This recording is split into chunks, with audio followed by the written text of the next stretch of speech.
Good morning, good morning, good morning. It's not quite after the night after the game before. I've lost track. Is it two days after?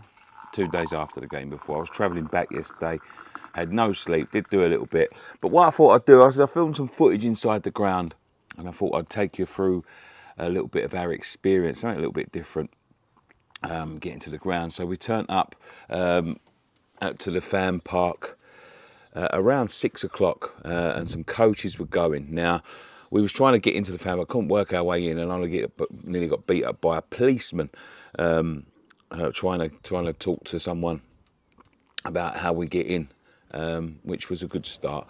I'd heard of stories about all of these ultras the night before, walking around Alkmaar, bashing people up, and I'll talk a little bit about the ultras later because I've got quite a few things to say. But we got on the coaches, we made our way to the ground, us and a few friends, very much excited. It was mixed with nerves and excitement all at the same time. It was one of them ones where, I remember last year the disappointment of defeat at Frankfurt, the disappointment of walking out there knowing what could have been, getting to a final. We haven't been to a final for 47 years. But being 2-1 up, it's a little bit of a different situation now.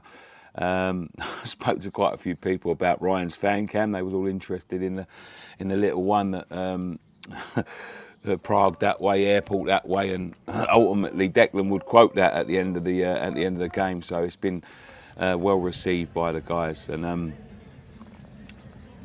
so we met there with nerves. We was watching the warm-ups, got into the ground. It was quite a bit of a queue to get into the ground, but once we was in, small stadium, as you can imagine, which is going to be very similar to the final. Small stadium. AZ Alkmaar fans were, I think they were nervous because it was one of the biggest games in their history as well. So they weren't as loud as someone like, say, Frankfurt or someone like that. There was nerves flying about, there's a little bit of argy-bargy going around, but it is what it is. You get that out of away days. And we watched the warm-ups, sitting there chanting, watching the West Ham fans. Andy Carroll come up the stairs, come to take his seat. We'd already seen him in the fan park, and then he turned up and came and took his seat just before kick-off. A lot of high spirits around. I'm sure he said his Instagram stories. High spirits around Andy Carroll, and then the game kicked off, and I'll be honest with you, I was bricking it. We didn't start the greatest. In fact, we didn't play the greatest all game. Understandably, Alkmaar came at us like that. You knew they would. They're pretty good at home. They've got a good record at home. Haven't been beaten in like 17 European games, and they come at us. Didn't really threaten, and I thought our defence done really well. Didn't really threaten, and I've got to say the boys run their socks off all game. They run their socks off. They made sure that, although the football weren't great, they made sure they gave every effort. A couple flashed past the post, and then we started to get chances ourselves, and a couple of chances went amiss. And I thought to myself, wow, this could be one of them days where, it comes back to haunt us. But we carried on, cracked on. Half time came. Was talking amongst ourselves, a little bit nervous and all of that sort of stuff. And, the fans were saying we've got to take our chances, And then the second half came again. We weathered a storm for a good 20 minutes, which was brilliant from the boys. But again, Alkmaar, although they were quite good in their passing, they didn't really have that. It's a bit like us, struggle in the final third at times. But they did flash a couple across the area where no one got onto.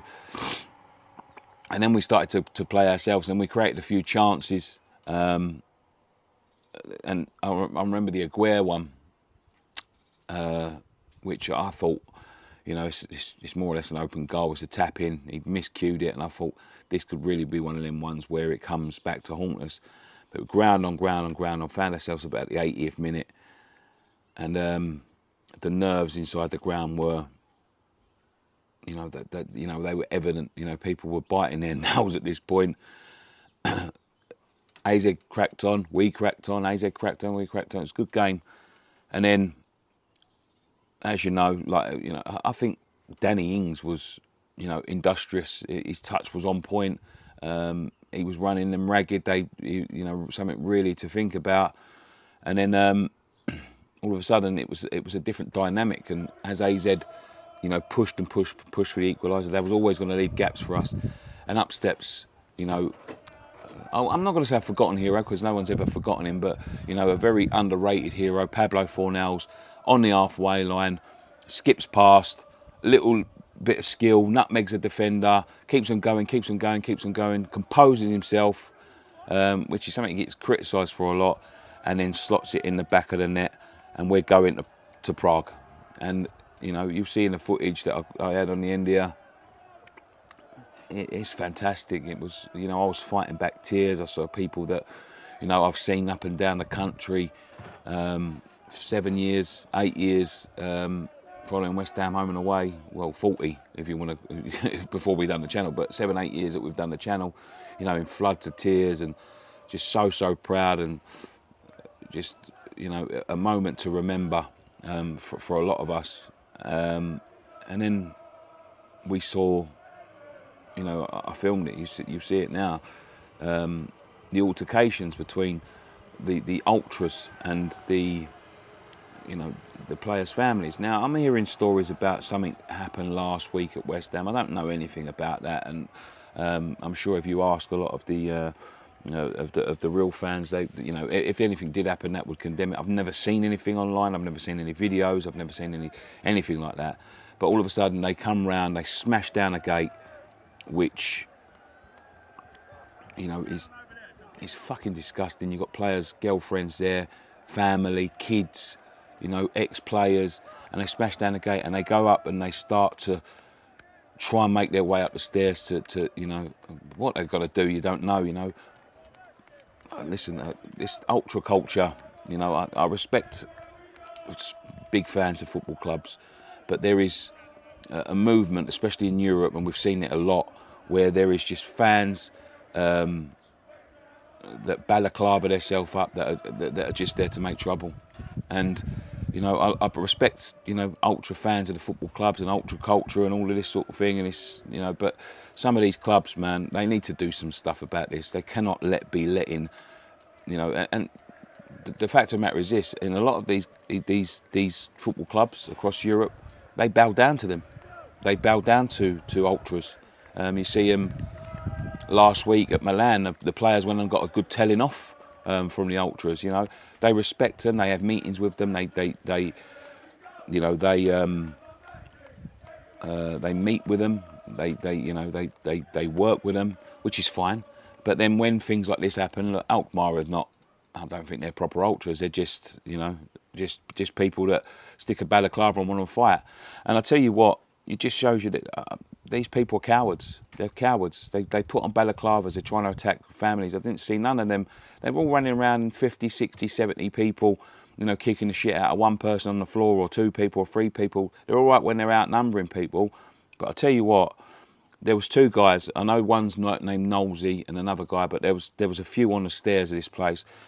It goes to show how cowardly they are, because I see this one guy standing at the top of the stairs. There was 30, 40 people on the stairs, and he's fucking clobbering them one by one by one. And as soon as they get hit, they don't want to know. They think it's going to be a breeze. They only want to get involved in these fights when they think it's going to be easy for them. It's cowardly. It's cowardly, and it's about time that, you know, the FA across the world, not just, you know, in England or Europe, but the world, got hold of these ultras and stop them from coming. It makes it a dangerous environment. Dangerous environment. It's a game of football at the end of the day. And, you know, you've got people, you know, even AZ Alkmaar players' wives and things in that same section shaking for their lives, you know. And they've got to police this better. They've got to police it better, and, you know, it's down to our country to make sure that these people get the proper protection, because these cowardly people are ruining the game of football. And what heroes them people were, standing at the top of the stairs, clobbering them one by one by one. You know, you don't want to see violence at football. But when there's a couple of guys that stand up to hundreds of them running through the gates, salute, mate, salute, because, you know, I've been in them situations before, and they're dangerous situations, but he's standing at the top of the stairs, he wouldn't not. He was like a hero. And I'll tell you what, them two boys there, if they ain't given season ticket for life by West Ham, I'll be very surprised. You know, they done God's work that day, and to stop them from getting through. But then they all started running away, you know. We'll talk about, I think I'm going to talk about that a little bit on the Hammer It Out podcast, about this ultra stuff, because I think it's fucking stupid, to be quite honest with you. But listen, once that all those altercations got under wraps, and you know, everything was sorted out, the boys come over, absolutely buzzing, jumping around for joy. And I tell you what, I was proud. I was fighting back tears myself. I was proud. You know, we'd had it every night in Amsterdam the night before, and I was fucking emotionally drained by the end of it. But what a day, what a trip, to be honest with you. And I tell you what, Prague is going to be something else in a few weeks' time. I know everyone's not going to get a ticket. You know, we might not even get tickets. You never know how it goes. But wherever you are, whatever you're doing, you know, watch that historic night of football, because I know there's lots of fan parks and stuff being set up for people to go to. There's stuff out in Prague. It's going to be an absolute party out there, regardless of what happens. And I'm so proud of the players. You know, we've had a tough season. You know, I've had a tough 40 fucking years, to be honest with you. And I know that people have had a tough 60, 70 years. But it's been a tough season. And they've taken some criticism, the boys, but, you know, hats off. David Moyes, you know, wasn't the best of tactics, I must admit, but he got us there. Our record in Europe is impeccable at the moment. You know, we've had one draw, we've won every other game. So, yeah, let's make it one more win, eh? And bring this title home. But so proud of the boys. As I'm coming back, I'm seeing videos of these fan parks that were set up. You know, the guy at Wake Up West Ham, Frankie, set up a fan park. I've seen videos from there. That was fantastic. You know, he's going to do one for the final as well, which is, you know, something to go over. But I know there's lots and lots going on all over the place. So get yourself in a group. It's going to be a mega party. Book a day off work the next day, because win, lose or draw, you're going to need it. But I'm so proud, and my trip was a memorable one, and I've had a good week, and there's not many times as a West Ham fan I can say that. But please, boys, I beg you, bring back the title. One thing left to say: come on, you Irons.